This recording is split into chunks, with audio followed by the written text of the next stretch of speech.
Graças a Deus. Então vamos, após a palavra, a gente vai dar oportunidade, eu vou chamar depois então a Valentina, ao final, a Valentina, a Ruth Leia e a Vitória.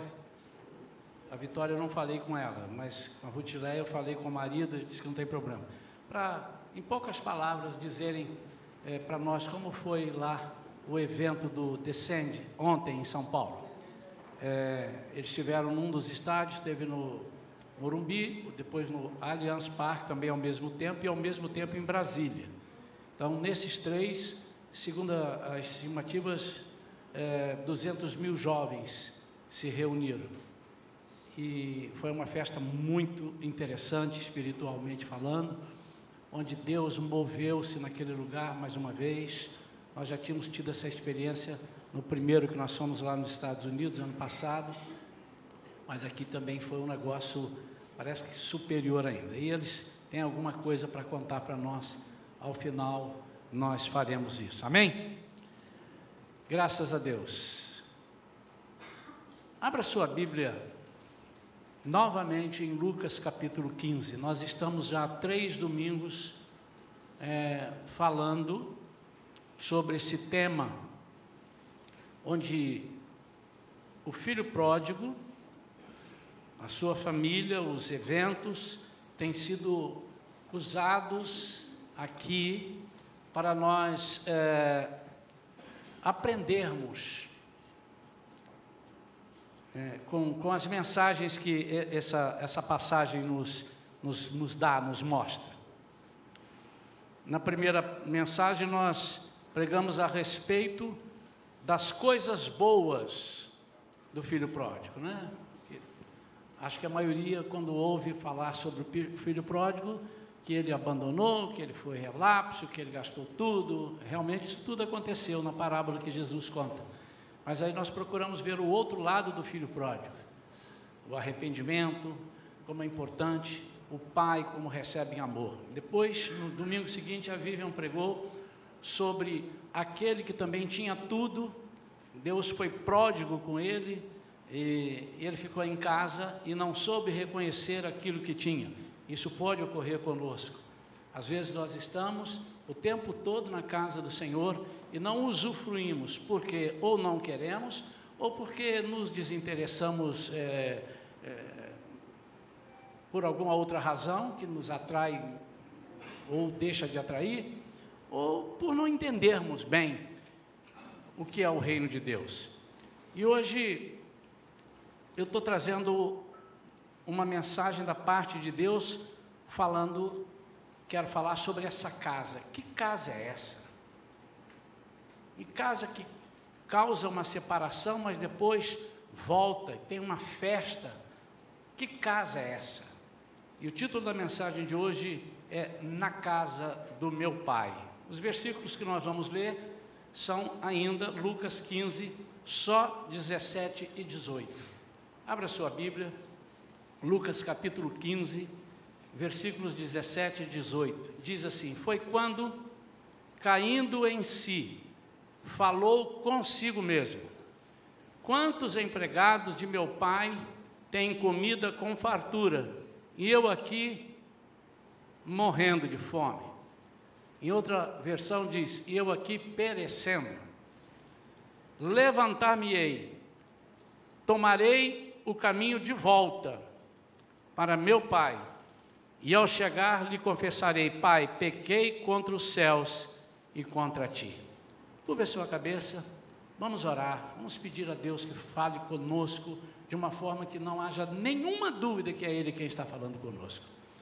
Pai querido, em nome de Jesus, nós te agradecemos, Senhor, pela oportunidade que o Senhor nos dá de estarmos na tua casa, confortavelmente sentados, agradavelmente sentados, ouvindo a tua palavra.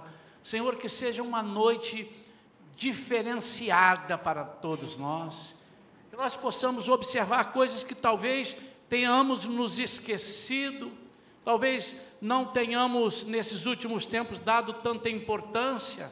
Por isso fala a cada um de nós através do teu Espírito Santo, que haja um mover do Teu poder neste lugar, que haja a Tua presença visível neste lugar. Nós consagramos a Ti este momento, este lugar, dizemos que Tu és santo, Tu és bom, Tu és maravilhoso, e nós estamos felizes por estarmos na Tua casa. Pedimos isso e já Te agradecemos por tudo que Tu vais fazer nesta noite, em nome de Jesus. Amém. Eu gosto muito de, quando leio uma história, uma parábola ou algo narrado pela Bíblia, eu gosto mais de pensar nas entrelinhas, às vezes de saiu dali e foi para lá. E o que aconteceu enquanto saiu dali até chegar lá? Há inquietações às vezes no meu coração para saber coisas que às vezes passam batidos e são importantes. Nem sempre elas estão narradas, mas elas estão nas entrelinhas, por isso que eu uso esse termo, estão aqui, estão dentro do contexto. E o que eu vejo é que essa casa era uma casa muito importante.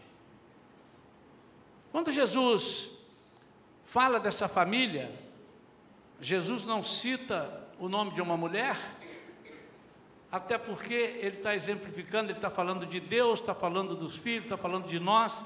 Então, nesse contexto não tem uma mulher, mas vamos imaginar essa casa, a casa física, essa fazenda, Jesus começa dizendo, aconteceu, um homem tinha 2 filhos, o mais novo reivindicou do seu pai, e consentindo o pai, repartiu sua propriedade entre eles. Uma propriedade, uma fazenda. Mas o que acontecia durante aquele tempo, nós não sabemos a idade pela narrativa de Jesus, mas um jovem, talvez 20 anos, 22, 25, o que aconteceu do início, desde que ele nasceu, até aquele momento onde ele diz, onde ele cai em si, e diz, eu estou aqui perecendo, que situação que eu estou, que dificuldade, que aperto que eu estou passando. E por que ele resolve voltar para a casa do pai? Obviamente você me diria, é porque na parábola de Jesus ele quer dizer que aquele que sai dali volta para ele, etc. e tal. Mas vamos imaginar uma história normal, por que ele volta para a casa do pai? Conheço, ou já tive notícia de pessoas que saíram de casa para resolver a vida e não deu certo. E de repente eles, em vez de voltar para casa, eles vão para um outro lugar. Há muitos imigrantes, as viagens que a gente fez missionárias, a gente viu isso, por exemplo, lá nos Estados Unidos. Eu chegava no lugar, encontrava um brasileiro, ele disse, eu vim para cá para tentar a vida, etc. Daí passava 1 ano ou 2, eu encontrava ele em outro lugar, e depois eu fui encontrá-lo em Portugal. Eu disse, mas o que você está fazendo? Não, porque não deu certo lá, agora eu estou aqui em Portugal. E depois pergunta, onde está aquele camarada que estava aqui, tocava no louvor? Ele disse, eu soube que agora ele está na Austrália. O que ele está fazendo? Ele foi tentar a vida, porque aqui não deu muito certo, o campo fechou, e ele foi buscar. Mas nem todos voltam para a casa do pai, imediatamente. Aí você pode conjecturar, porque ele está envergonhado, ele não quer que os vizinhos saibam que ele voltou, talvez pior do que quando saiu, que não deu certo. Mas eu quero avaliar pela ótica desse moço. E ele diz, eu vou voltar. Eu vou voltar para casa. E eu quero fazer uma comparação, então, da casa do Pai com a casa do nosso Deus. A Bíblia diz que Deus não habita em templos feitos por mãos de homens. O que ele está dizendo é o seguinte, ele habita dentro de nós, e nós formamos uma igreja. Mas é óbvio que também esse lugar é chamado de a casa de Deus. O salmista Davi disse assim, alegrei-me quando me disseram, vamos à casa do Senhor. Há um versículo que diz: guarda o teu pé quando entrares na casa do Senhor. Então eu quero considerar que se a casa do Senhor seja a igreja. Os irmãos vão me permitir isso. Não estraguem a minha pregação dizendo: pastor, mas a igreja, nós podemos estar muito bem em comunhão na minha casa. Irmãos, nós queremos considerar a comunhão plena do corpo de Cristo aqui nessa igreja. O que há de importante, o que há de atraente na casa de meu Pai?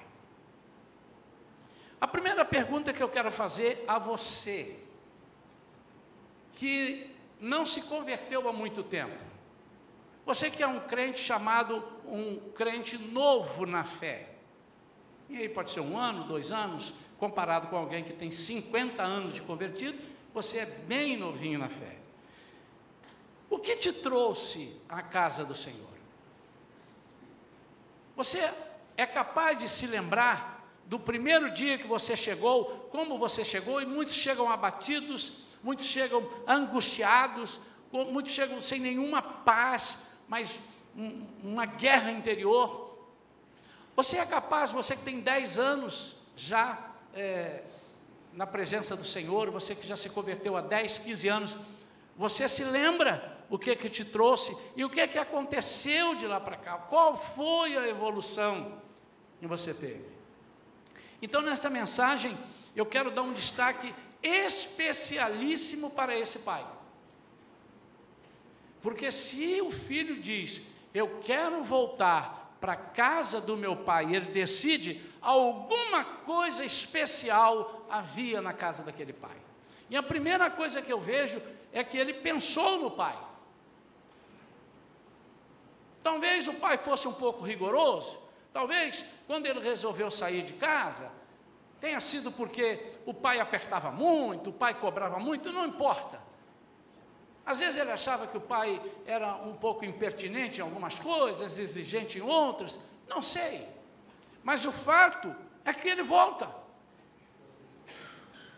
Então, a menção honrosa inicialmente para esse pai. E esse pai, obviamente que Jesus faz a analogia, esse pai é Deus, mas eu quero trazer esse pai, neste momento, como todos nós.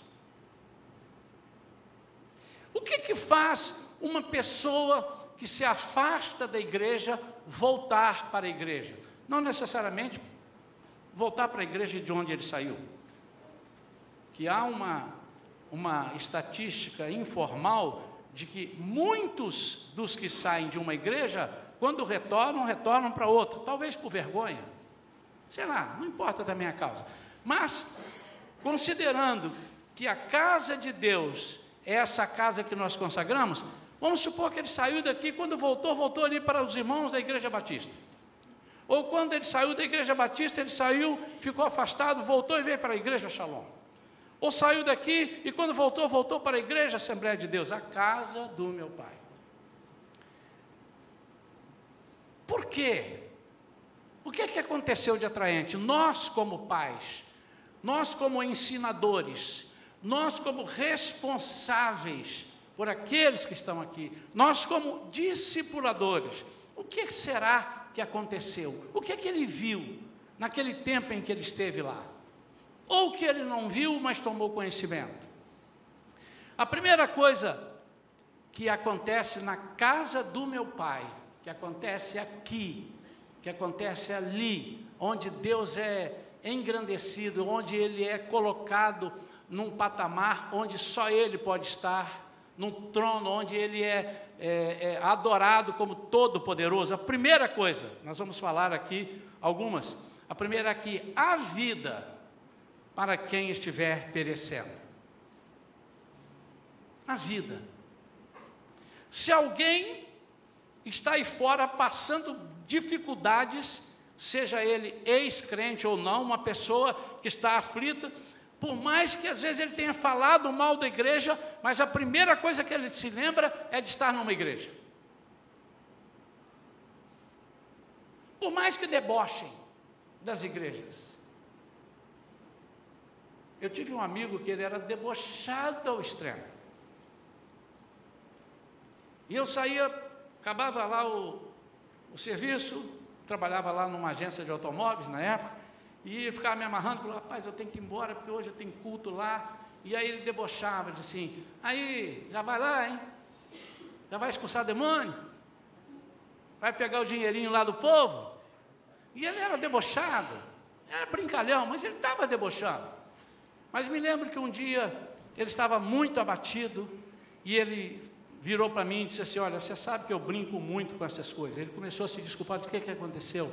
Que eu estou passando uma dificuldade tão grande, e eu queria que você levasse o meu nome para orar lá na igreja.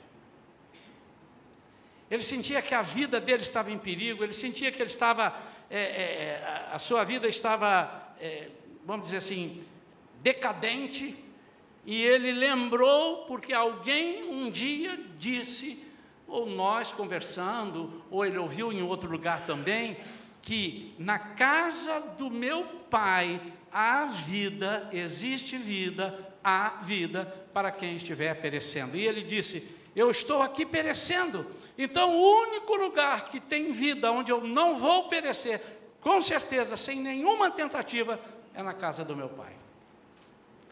Irmãos, às vezes nós estamos aqui na igreja e não percebemos que a nossa vida está em perigo, e a vida está aqui. E Jesus disse, eu sou o caminho, a verdade, e eu sou a vida. E ninguém vem ao Pai senão por mim. E vida não significa, no contexto que eu estou dizendo, apenas, eu estou quase morrendo, eu estou no CTI, eu vou sair e vou para a casa do meu pai. Não, aí talvez ele morra, ele tem que ir para o hospital, porque na casa do pai não vai ter. Mas vida no sentido de falta de abundância, vida sem qualidade, vida onde ele acorda de manhã e parece que tudo está dando errado, ou vai dar errado, ontem deu errado, e ele diz, ô vida, que vida é essa? E quando ele se lembra da casa do pai, é porque há vida para quem estiver perecendo aqui. Eu tenho certeza que muitos, não necessariamente aqui, porque há aqui irmãos que vieram de outras igrejas, transferidos para esta igreja, eu tenho certeza que quando você entrou e começou a servir a Deus numa igreja, você começou a perceber que a sua vida mudou. Quantos podem dizer amém? Amém. Aconteceu isso com você? Se aconteceu isso com você, diz assim, a minha vida, eu sou um exemplo, a minha vida mudou. A vida muda completamente, muda. Mas a segunda coisa que há na casa do pai, quando ele chega, ele diz, eu vou para a casa do pai, e ele se encontra com o pai corre, abraça-lhe, e ele começa a dizer, eu não sou digno, e o pai tapa a sua boca, e o pai toma logo algumas providências, e dentre as providências que o pai toma, foi a de honra. Então, na casa do meu pai, há honra para quem estiver humilhado e envergonhado. Queridos, eu acho que uma das situações mais difíceis na vida do ser humano é ele sair de uma posição de humilhação e buscar uma posição de honra. Porque quando ele está humilhado, dependendo do grau de humilhação e de vergonha que ele esteja passando, a tendência é ele cada dia mais se abaixar e o inimigo pôr o pé na cabeça dele, e se ele deixar, ele nunca mais sai daquela posição. Mas ele precisa se lembrar, na casa do meu pai há honra. A desonra e a vergonha são males que abatem o ser humano, mas no lugar da vergonha e da desonra, Isaías capítulo 61, versículo 7, haverá dupla honra para aqueles que buscam o Senhor. Dupla honra. Conheço diversas situações onde pessoas entraram completamente desonradas na igreja, entraram e ninguém acreditava, quem sabe entraram como ladrões e se converteram porque eram ladrões e vieram, eu fui expulso do meu emprego, eu perdi o meu emprego porque eu roubei. Quem sabe pessoas que eram marginalizadas porque eram pessoas da vida, conheço várias pessoas. Um exemplo que de vez em quando eu cito, porque aquele marcou muito, porque eu conheci, a gente conhece de ouvir falar, mas aquele eu vi e conheci, de uma irmã que era completamente desonrada, chegou a ser prostituta de rua, mas quando ela veio para a casa do Pai, o Senhor a lavou com seu sangue, a recebeu com amor, mas um amor tão grande, na mesma hora que aquela pessoa aceita Jesus, o Senhor disse: a partir de agora ela é minha filha, e alto lá, porque você agora vai falar com a minha filha. E aquela moça, daí uns anos, poucos anos, já estava completamente integrada na casa do papai. E depois ela fez o curso, e hoje ela é uma pastora na casa do meu pai, a honra. Sabe, amados, às vezes nós procuramos honra, mas procuramos no lugar errado. Procuramos honra no trabalho, procuramos honra na nossa vizinhança, queremos ser honrados entre os amigos, nada disso serve. Mas quando o Pai nos honra, a conversa muda de figura. E o que o pai fez com aquele moço? Traga aqui uma roupa nova, vamos colocar nele. Traga um anel, vamos colocar no seu dedo. Traga sandálias, vamos colocar nos seus pés. Isso é que Deus trata conosco.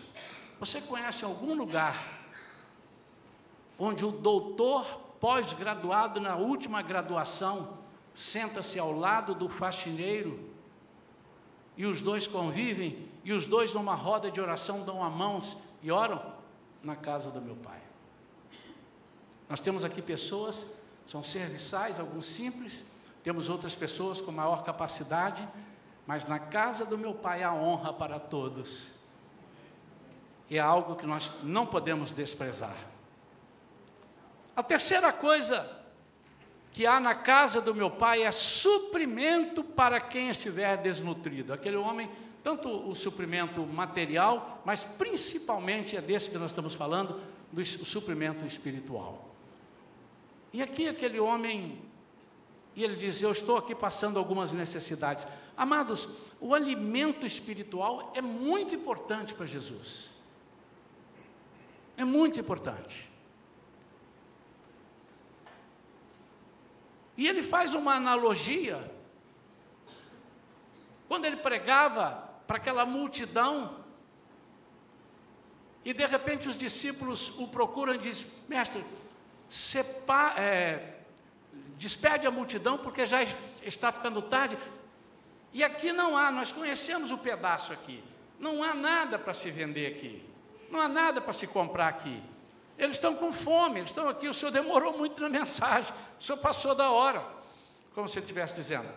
E o Senhor disse: dai-lhes voz de comer. Eu sabia que eles não tinham, e disse: mas nós não temos o que comer. O que Jesus estava dizendo é o seguinte: são vocês é que vão alimentar. Eu não quero que eles sejam alimentados por aventureiros, por pessoas que não conheçam. Queridos, hoje a igreja de Cristo passa por alguns problemas por alimentação contaminada. E o que Deus quer que nós façamos é que nós alimentemos. E na casa do meu pai há suprimento, há alimento para quem está desnutrido. E Jesus disse: vocês estão errando porque vocês não conhecem a palavra. E a Bíblia diz que a palavra é alimento. Literalmente, para quem está faminto de pão material, nós ajudamos aqui muitas famílias. Deveríamos ajudar mais, mas por enquanto é o que estamos conseguindo, mas ajudamos muitas famílias, mas muito mais para aqueles que estão morrendo porque nunca lhe deram um alimento espiritual.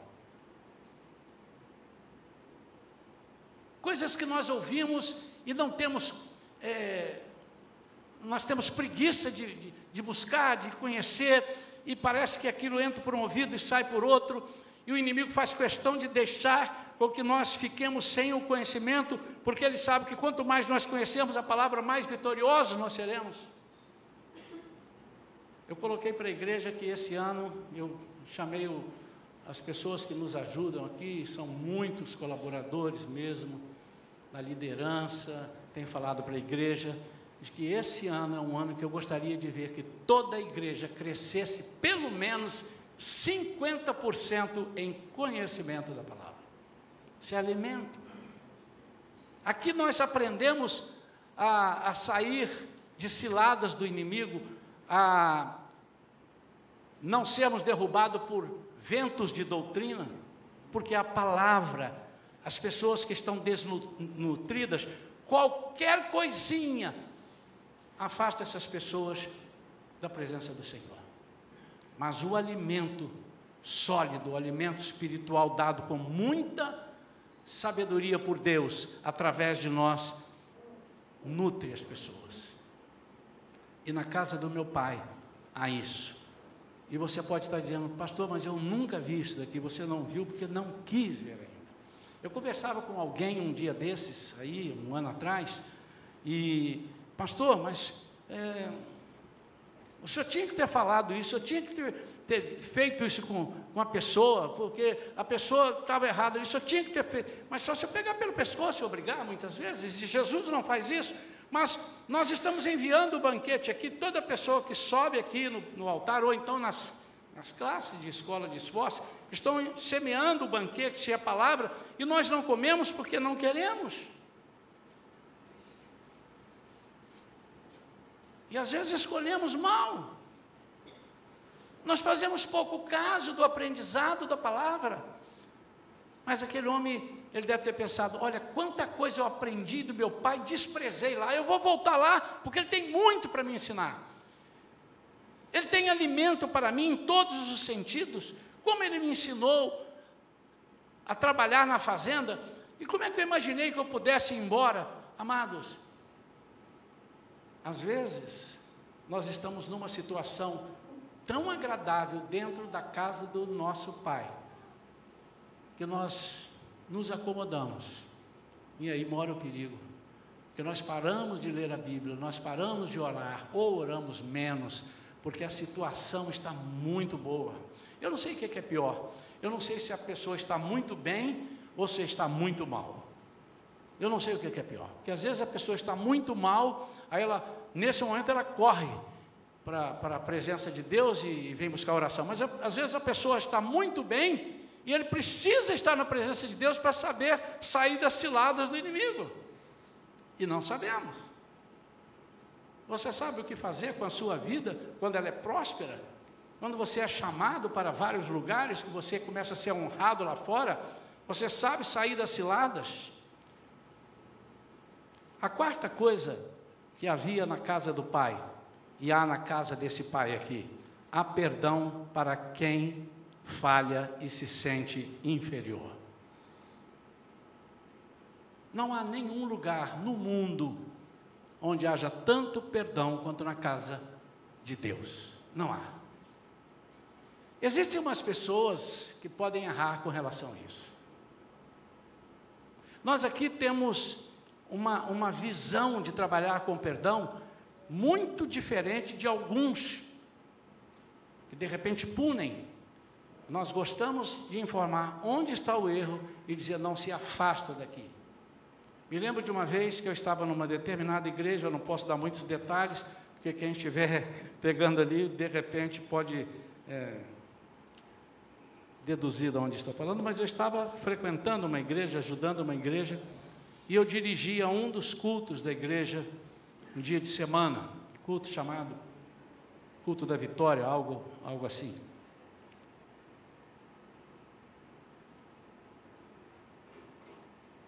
E havia um grupo que tocava conosco, fazia o louvor no dia que eu dirigia o culto.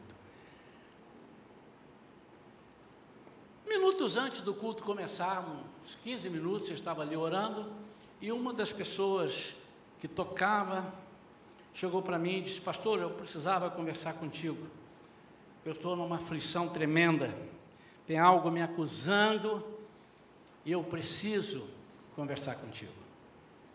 Irmãos, quando ele me contou a história, faltava 10 minutos, sei lá, para nós começarmos o culto, e eu disse assim: meu Deus, o que eu vou fazer agora? Porque pelo que ele me contou, não dava tempo de ministrar com ele, mas ao mesmo tempo eu não podia perder aquela pessoa, e eu fiquei numa aflição terrível, e o Espírito Santo falou comigo assim: há perdão na casa do meu Pai. E foi terrível, porque ele precisou de confessar algumas coisas, e ele disse: não, eu vou abrir meu coração. Ele contou coisas terríveis, e eu disse assim: olha que situação, você agora vai subir no altar para tocar? eu te aconselho que hoje ainda, eu não ministrei com você aqui, você conversou um pouquinho comigo, que você não ministrasse hoje, porque você pode sofrer algo terrível no altar de Deus, mas não vá embora. E eu queria que você sentasse aqui na primeira fila, e ficasse aqui, porque após o culto nós vamos ministrar sobre a sua vida, e você vai receber o perdão de Deus. Irmãos, já estive em muitas igrejas, já fui membro de algumas igrejas e já fui ministrar em algumas igrejas. O fato daquele moço, em algumas igrejas, é para dizer: você está excluído da igreja. Se não excluísse, dissesse assim, diria assim: você está um ano você vai ficar como é que chama? Em disciplina. Mas o meu coração ardeu por aquele moço, porque ele estava desesperado. Algo o acusava por dentro, algo dizia para ele o tempo todo que ele estava errado. E Satanás é o acusador. O tempo todo ele faz isso. Mas eu lembrei que na casa do Pai, a Bíblia diz que quando você reconhece e se arrepende, o que aconteceu aqui com o moço é que ele se arrependeu. Ele se arrependeu. Quando você se arrepende, é impossível de Deus não te perdoar. Impossível. Um coração contrito não desprezará o Senhor. O Senhor não despreza um coração contrito. Mas sabe o que é pior, irmãos? É que às vezes nós estamos na casa do Pai e todos os dias nós saímos da casa do Pai com um peso miserável nos ombros, que se chama culpa.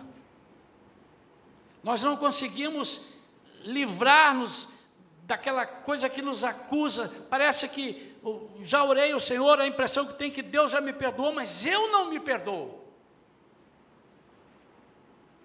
Em alguns casos que Deus já perdoou, a pessoa disse: eu já chorei na presença de Deus, e o irmão não perdoa.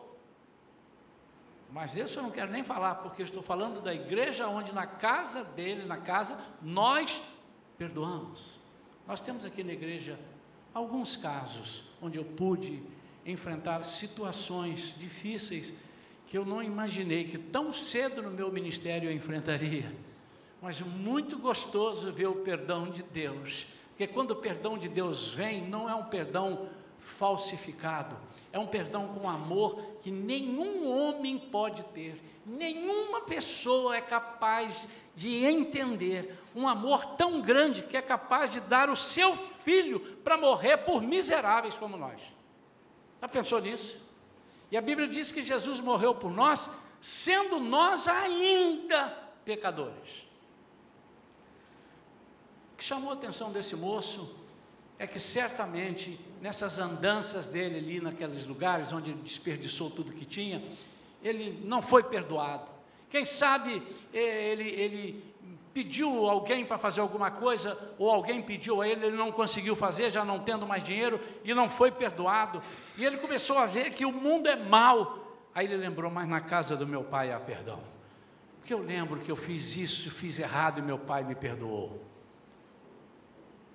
Jesus disse para Pedro: você não deve perdoar 7 vezes, Pedro, você deve perdoar até não ser preciso, porque se você contar os 490, um dia eu vou falar, eu já falei com a igreja uns anos atrás, quando nós fomos estudar Apocalipse, e eu tenho um sentimento de que esses 490 são 490 anos mesmo, e você vai entender porque um dia, fique curioso aí, alguns já ouviram, até acabar completamente a maldade, até ser extirpada a maldade humana, até eu reinar completamente, onde não vai ser mais preciso pedir perdão, porque ninguém vai fazer mal a ninguém, então você perdoe até lá. Mas há uma coisa tremenda na casa de meu pai: a cura e a salvação. Irmãos, o poder que a igreja tem no mundo é tão grande que se nós da igreja soubéssemos, nós seríamos muito mais fortes do que somos. O nosso poder, já foi dito aqui, é um poder de impedir Satanás de fazer o que ele bem entende. Hoje Satanás vive o ministério da restrição. Ele não pode fazer o que ele bem entende, por causa da igreja. E por causa de quê? Porque a igreja clama pelo Espírito Santo e o Espírito Santo impede. Hoje é assim, haverá um tempo que não será. Na tribulação ele vai fazer o que ele bem entender. Ele vai reinar durante aqueles 7 anos. E depois do final do milênio, ele vai também ser solto para fazer o que ele bem entender e convencer algumas pessoas. Mas cura e salvação. Muitas vezes não vemos a cura, mas vemos a salvação. Porque as pessoas às vezes dão um valor muito maior à cura do corpo do que à salvação da alma. Nem todas as pessoas, certamente, conseguirão ficar curadas, mas é bíblico, a gente vê. Não, mas Deus tem poder para curar todas as pessoas, isso não está em dúvida. Mas Ele é soberano para saber por que não curou aquele, por que curou aquele, por que curou alguém de uma doença incurável pela medicina, e por que alguém com uma enfermidadezinha menor morreu. Isso é com Ele, nós não estamos aqui para discutir isso com Ele. Mas uma coisa é que só Deus pode dar a cura para a morte, que é a morte eterna. E essa salvação é algo tão importante e tão desvalorizada no nosso meio. Nós muitas vezes estamos correndo riscos, nós estamos brincando com coisas sérias. A salvação, nós não vamos aqui entrar e discutir se perde a salvação, não perde a salvação, não quero entrar nesse detalhe. Mas quando eu deixo de me santificar, e a santificação é um processo que entra dia a dia na minha vida, eu me afasto um pouco de Deus, porque sem santificação ninguém consegue ver a Deus. Nós temos que estar nesse processo, Ele é santo, e nós temos que fazer as coisas santificando a nossa vida, as coisas, tudo aquilo que nos pertence precisa ser santificado.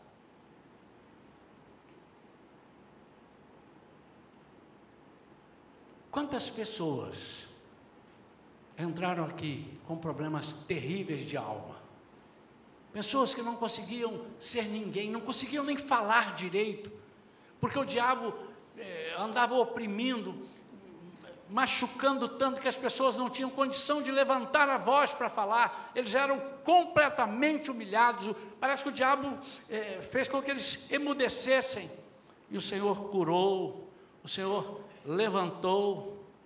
Conheci há muitos anos atrás, lá no Espírito Santo, ainda eu era de lá, que eu já voltei para lá para trabalhar, mas eu ainda não tinha saído de lá, era criança, e conheci uma pessoa, lá na minha igrejinha, lá na minha cidade, que pessoa abençoada, mas quando chegou para lá, era uma pessoa que parecia doida, parecia maluca, e ninguém conseguia entender muito bem, e Deus foi trabalhando na vida daquela pessoa, a igreja foi orando, e o Espírito Santo foi capacitando, e aquela pessoa se tornou um professor na escola dominical. Que coisa tremenda! A cura e a salvação na casa de Deus.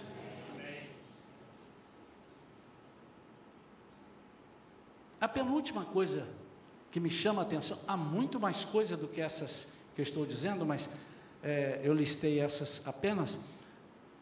Na casa de Deus há comunhão para quem se sente só. Eu não sei o que é pior, se é a pessoa se sentir só e ter mania de solidão, ou se é a pessoa ser uma pessoa doente. Eu não sei o que é pior. Aquelas pessoas que mesmo estando no meio da multidão se sentem sós. Passa uma sensação de não pertencente, não pertencem, parece que não pertencem a lugar nenhum, e eles estão ali, parece que alienados completamente. Mas Jesus, através do seu corpo, nos dá esse poder tremendo de estarmos em comunhão. A Bíblia diz: quão bom e quão suave é que os irmãos vivam em união. Irmãos, vivermos em união não é viver pensando a mesma coisa que os outros, não, que seria uma chatice muito grande. Se há uma coisa que é chata, é todo mundo pensar igual. Vamos fazer isso? Aí todo mundo, tirou daqui, pastor. Vamos fazer aquilo assim? Pode fazer, pastor, tirou daqui. É uma chatice muito grande. Mas quando você chega e há uma união seguinte, nós vamos fazer de forma diferente, mas vamos fazer com que tudo aqui corra muito bem e que nós